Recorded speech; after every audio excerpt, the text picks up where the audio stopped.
So for this video, we're going to look at the training provider dashboard for individual training deliveries and course completion. If you first log into Link and navigate to your training provider profile, you're presented with a series of tabs. So we're going to look at a specific training delivery and how we complete the course for that delivery. So I'm going to click on my tab and then I'm going to scroll down and find the course that we're doing a delivery for.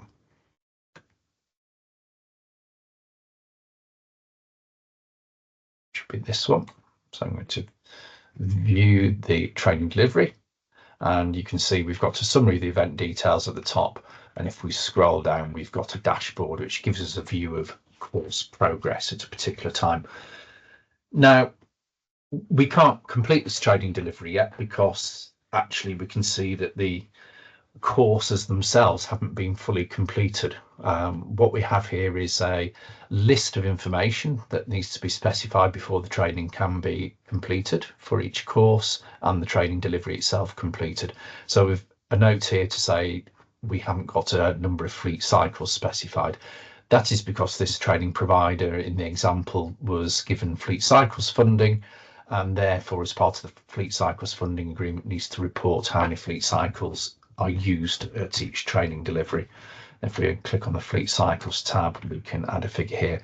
Now it could be 0, it could be 1, it could be 2. So I'm going to put a figure here, and we've added that information. We can see that the warning label has disappeared. Now we've also got a note here that 3 riders have not been marked as complete for the course, and that is clear here in terms of the red markers we've got as well. So we can see that we've got 3 completed so far out of 6 attended. We've got 100% outcomes, but at the moment we are showing 200% on the survey results, and that's because for those riders we've got the survey data, but the course isn't marked as complete. So for complete riders we've got more survey data than we need at the moment. But if we go and investigate now the tabs at the bottom, we can view exactly what's going on here. I'm going to navigate down and have a look at the outcomes tab. The outcomes tab gives us a view of the status of the course completion and gives us a view as to which instructors have been delivering and what they've completed. So here's my level 1 course.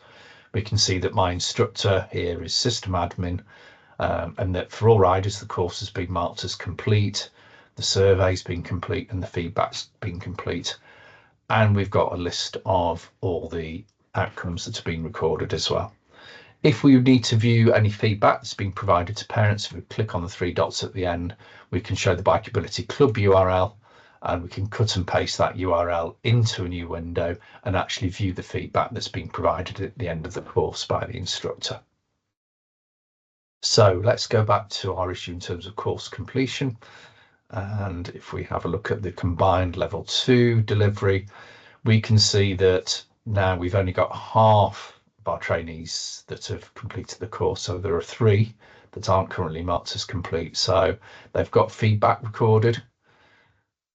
There are answers to the activities themselves, and we can scroll across if needs be to see all of those.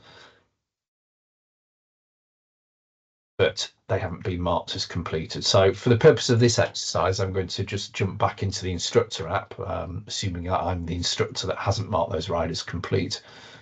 And I'm already on the training checklist page. I'm going to refresh the data. Then we can see that feedback isn't completed for those riders. So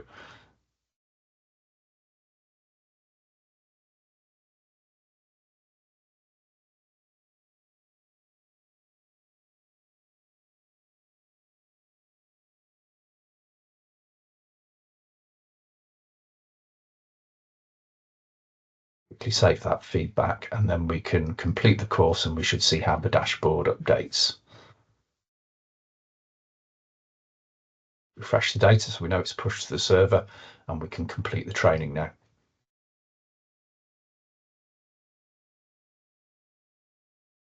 Okay, so that training's now been completed in the instructor app, and if we jump back into our dashboard now and refresh the data,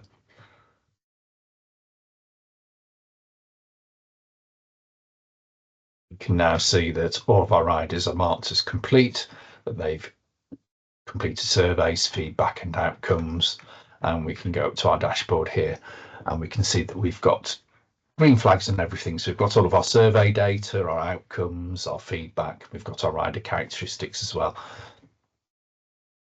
We have two options now in terms of we can mark the training delivery as complete, which will then send that delivery across to the grant recipient ready for approval on the next grant claim. Or in a particular case, we can move ahead and potentially cancel a course as well. Now, in this case, we're going to mark the course complete. Course cancellation is, in fact, I should have mentioned it earlier, it's disappeared on this delivery because I've completed everything now. But there is also an option to cancel a course. Let's say there's a course cancellation because there's adverse weather conditions, and you've reached an agreement with the grants team that you can claim for the course even though it's cancelled. Then there's an option also to cancel before you've completed all of the other steps. Okay, let's just run through the other tabs so that we're familiar with what tabs we've got at the bottom. So tabs for this delivery, you've got the QR code, which we'll all be aware of having created the course initially, a summary of the consents that we've received. We've got a list of all riders and any riders that are on the waiting list. So we had a maximum number of riders added to this course, and then we have a waiting list enabled. We can very quickly move riders from the active list to the waiting list. So I can move that rider there down to the waiting list just by clicking. So you can see we've moved the test rider out. Perhaps we want to move Herbert in and move him from the waiting list to the consent list. And we can do that as well. So there's an option there to manage your data. We've also got the option to download the list of riders if needs be. So if you need an Excel-based list, we can download all that data in CSV. And we also have an option to upload rider data from CSV as well. And that is in two formats. As you follow through the process steps, you'll be provided with templates, one of which is a basic upload. So let's say for whatever reason you're starting digitisation, you've perhaps already got paper-based consents, but you want to record all the outcomes and the feedback in the app. There is a template to upload rider name, parent name and email address only, so that you can then record all the outcomes. And there's also a facility to upload the complete set of consent data as generated by our system. Now that might be because you've scheduled an event, for whatever reason that event is then cancelled. Perhaps you're going to claim for that event, but then you may set that event up again at another time and wish to upload the same consent data for the new event that you've established. So we can download from our system and then upload to a new training delivery event if needs be. Moving on, I've just covered the outcomes. Here's our characteristic information for the combined course. In this case, the characteristics are populated automatically. So the data for this training delivery was captured during the consent process. Now, if you remember the consent tab, you can go in there and you can determine whether you capture characteristics at consent or whether you add them later. If you choose to add them later, you can either add them manually yourself on this screen, or you can have a lead instructor enter that information into the instructor app and the data will automatically populate here.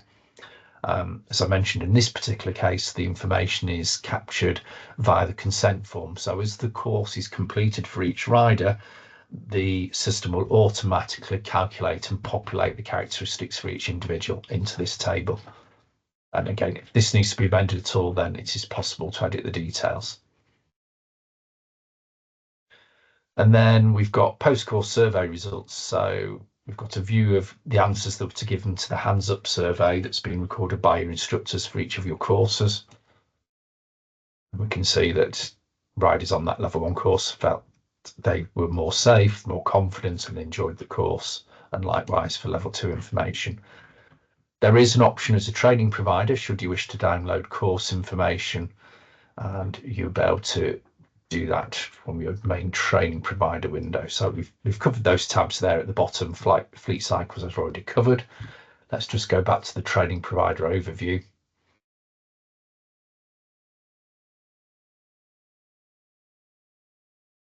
And from this overview window, it is possible to export all of the monitoring and evaluation data. So the pre-course cycling frequency, the post-course hands-up questions, and also any additional survey responses that come in post-course as well can all be downloaded in an anonymous format for your own analysis in-house.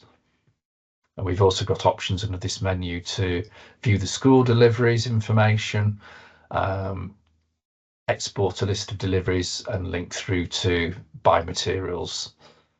We can also edit training provider details, so if we wish to add any new contacts to our training provider, and even get involved and update our renewals through this menu here.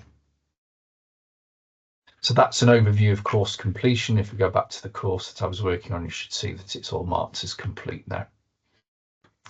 Tier 9.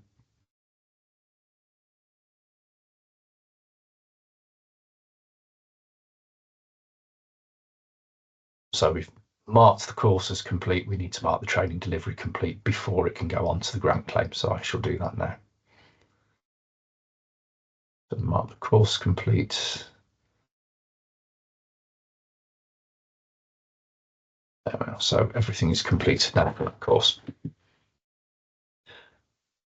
And that is an overview of the training provider interface.